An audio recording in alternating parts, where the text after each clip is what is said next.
భారతదేశంలో అద్భుతమైన captain Mahindra Singh Dhoni, MS Dhoni గారు. ఆయనకున్న గొప్ప కృప ఏంటో తెలుసా? ఎక్కడైనా ఏదైనా ఒక ఆటలో గెలిచి ట్రోఫీ పొందుకుంటే సహజంగా ట్రోఫీ ఎవరికి ఇస్తారు? ముందు కెప్టెన్ చేతికి ఇస్తారు, రైట్? ఆ 11 మంది ఆటగాళ్ళని నిలవబెట్టి ఆ ట్రోఫీ కెప్టెన్కి ఇస్తే ఏదో ఫోటో కోసం అట్లా ట్రోఫీ పట్టుకున్నట్లుగా పట్టుకుంటాడండి. వెంటనే ఏం చేస్తాడో తెలుసా? తన తోటి ఆటగాళ్ళకి ఇచ్చి వాళ్ళను ముందుకు నెట్టి ఈయన ఎక్కడో వెనకుంటాడు, ఎట్లా ఉంటాడు, నేనే కనపడాలి, నేనే వినపడాలి.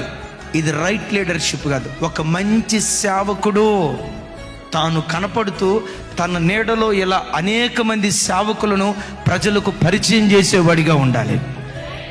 ఒక మంచి నాయకుడు ఎప్పుడు తాను మరుగై ప్రజలను ప్రమోట్ చేస్తాడు.